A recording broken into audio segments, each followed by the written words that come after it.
Hello guys. इस video में हम बात करेंगे इंडियन कॉन्स्टिट्यूशन के आर्टिकल्स के बारे में। ठीक है। इंडियन कॉन्स्टिट्यूशन में टोटल अर्लियर जब कॉन्स्टिट्यूशन हमारा फॉर्म हुआ था, बना था, उस टाइम में हमारे पास टोटल, पहले तो मैं आपको ये बता दूं कि टोटल अभी हम बात जो करने वाले हैं वो इंडियन कॉन्स्टिट्यूशन के आर्टिकल्स के बारे में बात करेंगे।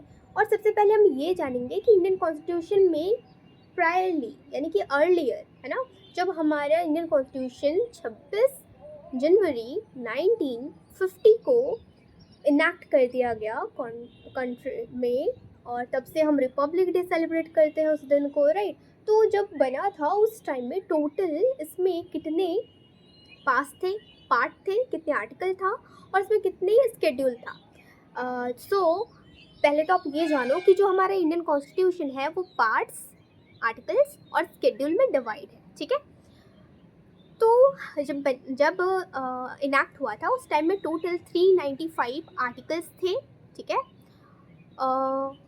22 पार्ट्स थे और 8 स्केड्यूल था। और अभी प्रेजेंट में है ना, प्रेजेंट में टोटल 448 आर्टिकल्स है, 395 से बढ़ के। अभी करंट में हम 2026 में बात कर रहे हैं, ये वीडियो मैं बना रही हूँ 2026 के जून में। तो अभी हमारे पास टोटल 395 से बढ़कर 448 आर्टिकल्स है। 22 पार्ट्स पहले थे अर्लियर और अभी 25 पार्ट्स है। अर्लियर 8 स्केड्यूल था और अभी टोटल 12 स्केड्यूल है। ठीक है। तो ये तो बात हो गई हमारी टोटल पार्ट्स, आर्टिकल और स्केड्यूल की। अब हम जो बात करेंगे इस वीडियो में वो हम आर्टिकल 1, 2, 3 और 4 के बारे में बात करेंगे। क्यों ये चारों ही क्यों?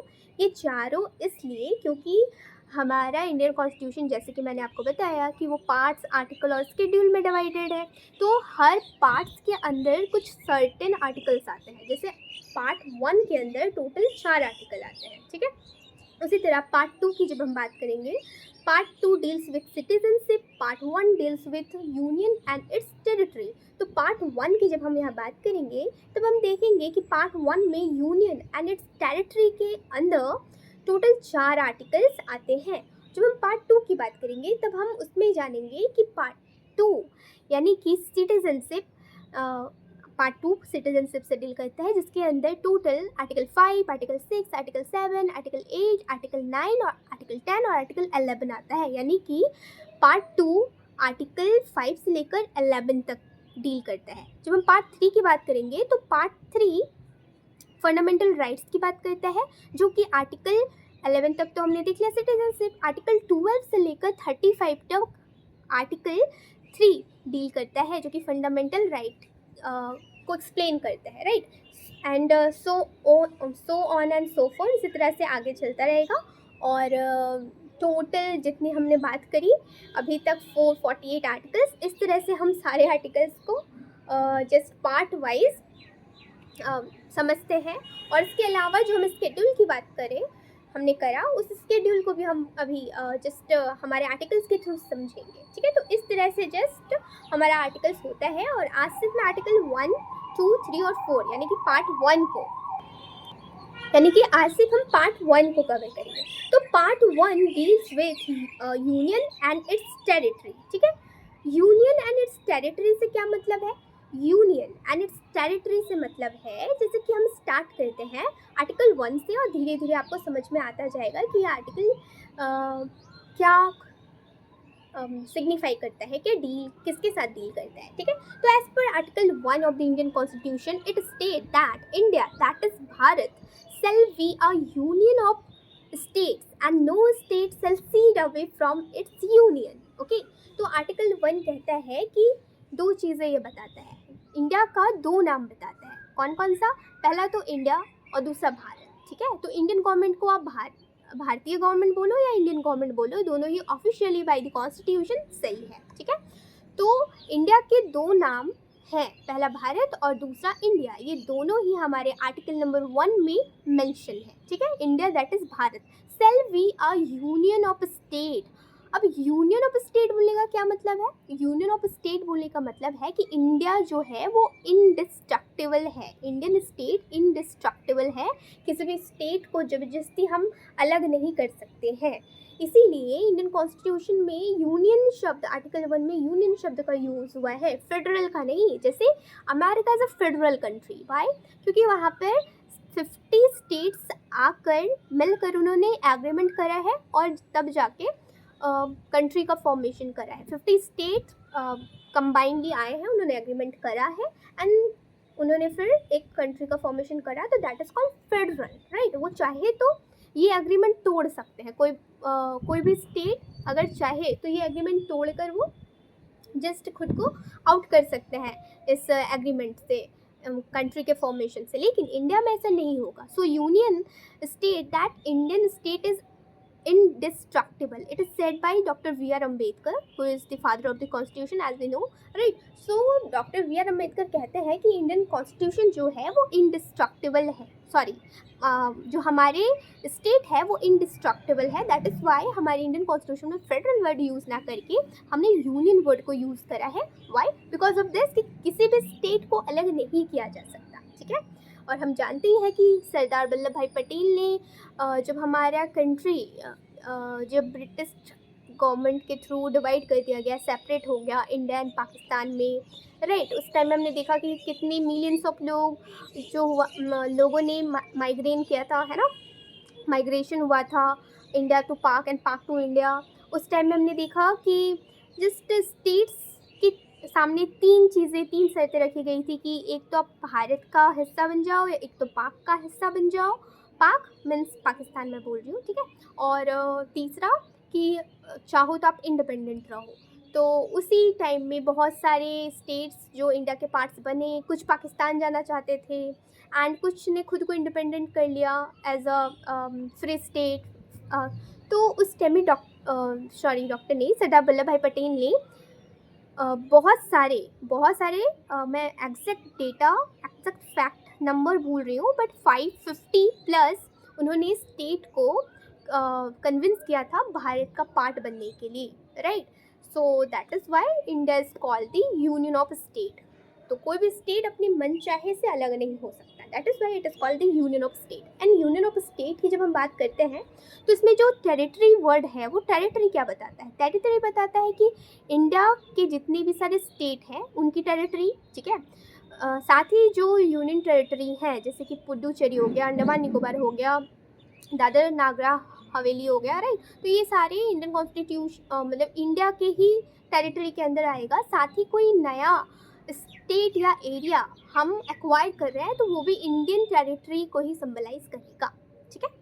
तो ये हो गया यूनियन एंड इट्स टेरिटरी की बात। और आर्टिकल 1 की बात हमने अभी कर ली कि आर्टिकल 1 जो कि कहता है भारत के दो नाम हैं and India is the union of state and no state shall secede away from this union. मन चाहे से वो अलग नहीं हो सकता। It is different from the America का जो स्टेट फॉर्मेशन हुआ है उससे, ठीक है। अमेरिका में 50 स्टेट ने आकर एग्रीमेंट करा है, बट इंडिया में वैसा नहीं है। इंडिया में हमने स्टेट की सहमति नहीं ली है, बल्कि सारे स्टेट कंबाइनली आए हैं and they form the country, ठीक है, उन्होंने कंट्री को फॉर्म करा है। सो चाह कर भी वो अलग नहीं हो सकते। ना मूव टू आर्टिकल 2, ठीक है। आर्टिकल 1 की हमने बात कर ली है, बहुत ही अच्छी तरह से समझा। अगर आपको इससे रिलेटेड और भी कुछ समझना है, हालांकि हम डिस्कस कर रहे हैं, राइट, रिकैप कर रहे हैं जो मैंने जस्ट समझा, आर्टिकल्स को रिव्यू करा, क्योंकि बहुत टाइम हो गया मुझे आर्टिकल्स को पढ़े हुए, तो आज मैंने थोड़ा इसे रिकैप करा। दैट इज़ वाई मैं आपके लिए वीडियो लेकर आ गई कि आपके साथ भी थोड़ी डिस्कशन हो जाए। बट इसके रिगार्डिंग आपको नोट्स, PDFs या कुछ भी चाहिए तो यू कैन कमेंट डाउन, मैं डेफिनेटली आपको टैग कर दूँगी, ठीक है। नाउ मूव टू आर्टिकल 2, ठीक है। So article 2 of the Indian constitution बात करता है, और ये जो आर्टिकल्स हम देख रहे हैं ये सब पार्ट 1 के अंदर ही अभी हम देख रहे हैं, यूनियन एंड टेरिटरी के अंदर, ठीक है। तो part 2 of the Indian constitution Indian state के एडमिशन की बात करता है। इंडियन स्टेट के एडमिशन की बात करता है, मतलब कि कोई भी आउटर स्टेट, ठीक है, आउटर स्टेट बोल नहीं सकते हम, आउटर टेरिटरी बोल सकते हैं। तो कोई भी आउटर टेरिटरी को अगर इंडियन टेरिटरी का पार्ट बनाना है, उसे एक स्टेट का दर्जा देना है या फिर उसे एक यूटी का दर्जा देना है, तो हम आर्टिकल 2 का यूज़ करते हैं, है ना। So article 2 deals with the new admission of the state. अब एडमिशन से यहाँ पर क्या है, स्कूल या कॉलेज वाली एडमिशन नहीं। हाँ, इनफैक्टली आप उसी तरह से रिलेट कर सकते हो कि कोई एक नया स्टूडेंट अब क्लास में इंटर ले रहा है या उस स्कूल का हिस्सा बन रहा है, तो उसी तरह से कोई नया टेरिटरी अब भारत का हिस्सा बन रहा है, may be as per state, may be as per UT, किसी भी तरीके से, राइट। जैसे कि हम सिक्किम की बात करें तो सिक्किम 1975 में सिक्किम को स्टेट का दर्जा मिला, ठीक है। हालांकि जितने भी हम स्टेट या यूटीज देखते हैं जो भी पहले इंडिया के पार्ट नहीं थे, तो पहले उनको अर्लीली यूटी का दर्जा दिया गया था कुछ टाइम तक। उसके बाद जब टाइम स्लोली आगे बढ़ा तो उन यूटी को फिर हमने कन्वर्ट कर दिया स्टेट में। तो अर्लियर जो भी टेरिटरी को हमने बाहर से इंक्लूड करा है इंडिया के पार्ट में, वो पहले हमने उसको यूटी का दर्जा दिया था, उसके बाद हमने स्टेट का दर्जा दिया, ठीक है। सारे नहीं लेकिन कुछ, और वो कौन कौन से थे एग्जैक्टली मेरे माइंड में भी है नहीं, बट या पहले हमने पहले हमने यूटी का दर्जा दिया था, फिर हमने स्टेट का दर्जा दिया, एंड इसकी वाइस वर्सा भी है, कुछ कुछ को हमने डायरेक्टली स्टेट का ही दर्जा दिया है, ठीक है। तो जैसे सिक्किम का हो गया कि उसको हमने 1975 में स्टेट का दर्जा दिया। उसके बाद गोवा, जो कि एक टाइम में जस्ट डच या फिर पोर्टुगीज़ के इन्फ्लुएंस में था, तो 1960 या 62 के आसपास हमने उसे स्टेट का दर्जा दिया, ठीक है। तो ये क्या है, एक अलग ही टेरिटरी थी जिसको इंडिया के अंदर इंक्लूड करा गया और उसे इंडिया का पार्ट बनाया गया, ठीक है, एज पर स्टेट में भी यूटी। तो ये हो गया आर्टिकल 2 कि हम बाहर की किसी भी टेरिटरी को इंडिया का पार्ट बना सकते हैं, राइट। अब हम मूव करते हैं आर्टिकल 3 के बारे में। आर्टिकल 3 कहता है इंटरनल चेंज के बारे में। इंटरनल चेंज से क्या मतलब है? आर्टिकल 3 कहता है कि अभी तक हमने देखा आर्टिकल 2 में जब किसी भी बाहर की टेरिटरी को इंडिया का पार्ट बनाना हो तो, लेकिन आर्टिकल 3 कहता है कि इंटरनल चेंज करना हो, यानी कि किसी भी इंडियन स्टेट के अंदर उसकी बाउंड्री को तोड़ मरोड़ करना हो, उसकी बाउंड्री को बड़ा या छोटा करना हो, टेरिटरी को बढ़ाना घटाना हो, एरिया को छोटा बड़ा करना हो, या फिर कट करके बाइफकेट कर देना हो, एक स्टेट को 2 स्टेट में बदल देना हो, या लिंग्विस्टिक बेसिस पर अलग करना हो। जैसे कि हमने देखा है ना, स्टार्टिंग में 1953 के टाइम में अरुणाचल प्रदेश में तेलुगु और तमिल लैंग्वेज को लेकर जस्ट हुआ था कि हमें लिंग्विस्टिक बेसिस पर स्टेट को अलग करना है। तो ये जो भी सारे डिमांड होते हैं कि भाषा के आधार पर, लिंग्विस्टिक बेसिस पर, या फिर टेरिटरी, या जैसे कोई वहाँ पर मान लेते हैं हम ट्राइबल ग्रुप्स बहुत ज़्यादा है, और ट्राइबल्स ग्रुप की जो वॉइस है, मार्जिनलाइज ग्रुप की जो वॉइस है, वो मेन स्ट्रीम गवर्नमेंट तक नहीं पहुंच पा रही है, तो उस सिचुएशन में भी एक स्टेट अलग हो जाना चाहता है। जैसे कि हम झारखंड का ही इसमें रेफरेंस लें तो बिहार से झारखंड 15 नवंबर 2000 को अलग हुआ, राइट। 15 नवंबर 2000 को अलग हुआ। क्यों हुआ? क्योंकि झारखंड की जो पॉपुलेशन थी, मतलब कि सदर्न बिहार की जो पॉपुलेशन थी, जो वो ज़्यादातर ट्राइबल कम्युनिटी की थी, एंड ये रिप्रेजेंट नहीं हो पा रहा था ऐसे टेरिटरी में बिहार के साथ, उनके वॉइसेस को स्टैंड नहीं मिल रहा था, या फिर हम बोल सकते हैं कि वो मेन स्ट्रीम के साथ कनेक्ट नहीं कर पा रहा था। That is why we demand for a new state, for recognization of different just groups, different tribal groups, right?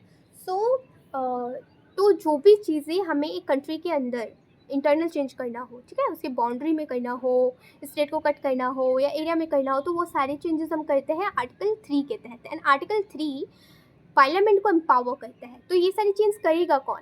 Article 3 parliament को एम्पावर करता है कि इंटरनल चेंज जो भी होगा वो पार्लियामेंट करेगी, ठीक है। लेकिन इसके साथ ही साथ पार्लियामेंट करेगी तो वो सिंपल मेजॉरिटी से कर देगी, राइट। लेकिन पार्लियामेंट जिस भी स्टेट में ये कर रही है वो स्टेट से कंसर्न ले सकती है, लेकिन यहाँ पर मेन इम्पॉर्टेंट बात ये है कि स्टेट से कंसर्न तो लेगी, लेकिन स्टेट का जो भी जो सुझाव होगा या सजेशन होगा वो पार्लियामेंट पर बाइंडिंग इन नेचर नहीं होगा। बाइंडिंग मतलब मान लो कोई स्टेट को अलग किया जा रहा है, जैसे झारखंड बिहार को अलग किया गया, तो पार्लियामेंट ने ठान लिया तो अलग कर दिया, राइट। लेकिन जब उसने झारखंड से या बिहार से पूछा होगा कि हम अलग करना चाहते हैं, तो मे भी मान लेते हैं कि निगेटिव रिस्पॉन्ड आया कि नहीं, तो क्या कुछ भी रिस्पॉन्ड आए, हाँ या ना, वो गवर्नमेंट पर बाइंडिंग इन नेचर नहीं होगा कि नहीं है तो रहने देते हैं, या फिर so on and so fourth, ऐसा कुछ नहीं है। बाइंडिंग नहीं होता। स्टेट चाहे कुछ भी अपना ओपिनियन दे, वो सेंटर पर मतलब कि पार्लियामेंट पर वो कंपलसरी नहीं होता, बाइंडिंग इन नेचर नहीं होता। तो जस्ट हाँ कहने का वो पूछ सकती है, एक बार रिव्यू ले सकती है, कंसर्न ले सकती है, बट बाइंडिंग इन नेचर नहीं होता। तो आर्टिकल 3 एम्पावर करता है स्टेट पार्लियामेंट को स्टेट के रिगार्डिंग इंटरनल चेंज करने के लिए। क्लियर? जैसे इसके तहत हमने देखा बहुत सारे स्टेट्स हमने देखे ना, बिहार से झारखंड अलग हुआ, आंध्र प्रदेश से तेलंगाना अलग हुआ, मध्य प्रदेश से छत्तीसगढ़ अलग हुआ, उत्तर प्रदेश से उत्तराखंड अलग हुआ। Maybe I am correct right? Uttar Pradesh और उत्तराखंड भी अलग हुआ है। सो ऐसे बहुत सारे, इफ़ आई एम रॉन्ग तो प्लीज़ मेरे को करेक्ट कर देना कमेंट में, ठीक है? तो ऐसे बहुत सारे स्टेट हैं जो कि अलग किए गए हैं बाय द पार्लियामेंट, क्योंकि पार्लियामेंट को एम्पावर करता है आर्टिकल 3। तो ये कैसे होता है ये सब? आर्टिकल 3 के तहत, ठीक है? Now move to article 4। अब आर्टिकल 4 क्या कहता है? This is the most underrated article, ठीक है?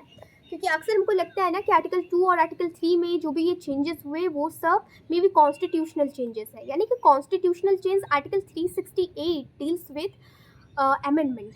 अमेंडमेंट मतलब कॉन्स्टिट्यूशनल चेंजेस जो भी होते हैं उसके तहत अक्सर लोगों को लगता है कि आर्टिकल 3 या आर्टिकल 2 में जो भी चेंजेस हुए हैं वो शायद कॉन्स्टिट्यूशनल अमेंडमेंट में दर्ज करे जाते होंगे। ये शायद मे बी कॉन्स्टिट्यूशनल अमेंडमेंट है, बट मैं ये बता दूं कि ये कॉन्स्टिट्यूशनल अमेंडमेंट नहीं है। मतलब आपने आर्टिकल 2 के तहत किसी भी नए स्टेट का फॉर्मेशन किया बाहर से, है ना, या फिर आर्टिकल 3 के तहत किसी भी इंटरनल चेंज किया किसी भी स्टेट के बाउंड्री में, टेरिटरी में चेंज किया, तो वो हम आर्टिकल 368 के तहत कॉन्स्टिट्यूशनल अमेंडमेंट नहीं मानेंगे उसको, ठीक है? तो फिर क्या होगा? तो फिर इस चेंज को हम कहाँ इंक्लूड करेंगे, कहाँ लिखेंगे? कॉन्स्टिट्यूशन में अगर हम नहीं लिखेंगे कि हमने कुछ चेंज किया, एक नए स्टेट को जोड़ा या फिर उसको कट करा, अगर नहीं लिखेंगे, किसी के नाम को चेंज किया, ये सब अगर नहीं डालेंगे तो फिर इसको कहाँ डालेंगे, लिखेंगे कहाँ? क्योंकि हर एक चीज़ तो मेंशन है ना, मेंशन होना चाहिए ना हमारे कॉन्स्टिट्यूशन में, because constitution is our rule book, we can say like. तो फिर इस चेंज को अगर हम यहाँ पर इंक्लूड नहीं करेंगे तो फिर कहाँ करेंगे? तो ये रिफ्लेक्ट कहाँ होगा? तो ये डायरेक्टली रिफ्लेक्ट होगा स्केड्यूल 1, जिसके हमने स्केड्यूल की बात करी थी ना। हाँ, तो स्केड्यूल 1 और स्केड्यूल 4 में, अब स्केड्यूल 1 में क्या है? स्केड्यूल 1 में हर एक स्टेट का नाम मेंशन है। हमारे इंडिया में जितने भी अभी प्रेजेंटली 28 स्टेट है, if I am not wrong, अगर गलत हूँ तो मेरे को अपडेट कर दीजिएगा। तो टोटल 28 स्टेट है, तो टोटल 28 स्टेट के नाम मेंशन है, और if I am not wrong तो 7 यूनियन टेरिटरी है या फिर 8, आई थिंक 8, राइट? तो 8 यूनियन टेरिटरी। अगर मैं थोड़ा सा फैक्ट में मिस्टेक कर रही हूँ तो मुझे अपडेट कर देना, जो भी हो अभी के अकॉर्डिंग टू, ठीक है? तो 8 यूनियन टेरिटरी, तो 8 यूनियन टेरिटरी के नाम लिखे हुए हैं, सारे के सारे नाम, सारे स्टेट के नाम। तो total 28 state and 8 union territories, सारे के नाम लिखे हुए हैं। मान लो किसी नए स्टेट को जोड़ा जाता है या नए स्टेट को उसका नाम चेंज किया जाता है, बाउंड्री आगे पीछे की जाती है, तो ये सारी जो चेंजेस है ये कहाँ मेंशन करी जाएगी? यस, स्केड्यूल 1 में मेंशन करी जाएगी। Schedule 1 union and its territory की ही बात करता है, यानी कि जितने भी सारे स्टेट और यूटीज़ है वो सारे के नेम यहाँ मेंशन है, ठीक है? इसके साथ साथ स्केड्यूल 1 में तो हमने देख ही लिया कि अगर 368 के तहत ये कॉन्स्टिट्यूशनल अमेंडमेंट नहीं है तो इनको कहाँ मेंशन करा जाएगा? इनको स्केड्यूल 1 में मेंशन करा गया और साथ ही स्केड्यूल 4 में भी मेंशन करा जाएगा। अब स्केड्यूल 4 किस चीज़ की बात करता है? स्केड्यूल 4 कहता है एलोकेशन ऑफ द सीट इन राज्यसभा। मतलब कि जब कोई नया स्टेट बन रहा है, मे बी बाहर से बना है ना, बाहर के टेरिटरी को हमने इंडिया का हिस्सा बनाया, या फिर इंडियन स्टेट को ही हमने बाइफर्केट करके नया स्टेट बनाया, या फिर नेम चेंज किया। नेम चेंज करने पर तो नहीं, लेकिन नया स्टेट फॉर्म किया। तो जब हम नया स्टेट फॉर्म कर रहे हैं तो उसको भी तो राज्यसभा में रिप्रेजेंटेशन के लिए सीट एलोकेट करेंगे ना, कि ये एक नया स्टेट बन गया है, इसमें भी अब राज्यसभा के लिए जस्ट इस स्टेट को भी एक सीट दी जाएगी। जितनी भी सीट दी जानी हो इस स्टेट को भी सीट एलोकेट की जाएगी, तो उस चेंज को भी इंक्लूड किया जाएगा स्केड्यूल 4 में। तो ये बात आई थिंक सो अब क्लियर हो गई होगी कि आर्टिकल 4 जो है वो आर्टिकल 2 और आर्टिकल 3 में जो भी चेंजेस हमने करे हैं उसके चेंज को स्केड्यूल 1 और स्केड्यूल 4 में इंक्लूड करेगा। और ये बताता है कि ये चेंजेस कॉन्स्टिट्यूशन में चेंज, मतलब कि कॉन्स्टिट्यूशनल अमेंडमेंट चेंज के तहत नहीं आएगा, बल्कि ये चेंज हमें डायरेक्टली रिफ्लेक्ट होगा स्केड्यूल 1 और स्केड्यूल 4 में। क्योंकि कोई भी स्टेट को आप किसी भी स्टेट को आप अलग करो या फिर नए स्टेट को जोड़ो, ठीक है, तो नया स्टेट जब सिक्किम जब जोड़ा गया था, तो सिक्किम जब इंडिया का पार्ट बना 1975 में स्टेट बना, तो उसको स्केड्यूल 1 में उसके नेम को मेंशन किया गया।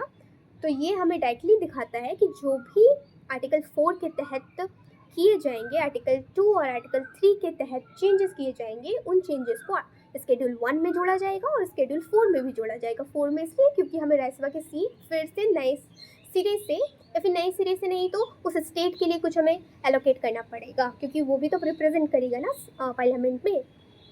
ठीक है, तो ये था आज का हमारा पूरा थोड़ा सा रिकैप, थोड़ा सा नहीं, आई थिंक बहुत 20 मिनट लगभग हो गया है, राइट। तो ये हमारा था 20 मिनट का एक रिकैप, जिसमें हमने इंडियन कॉन्स्टिट्यूशन के आर्टिकल 1, 2, 3 और 4 की बात की, यानी कि पार्ट 1 की बात की। Part 1 India and its territory, है ना, not India, union and its territory. तो union and its territory article part 1 union and its territory article 1, 2, 3 and 4 की बात हमने इसमें करी। आई होप सो आपको अच्छे से समझ में आया होगा।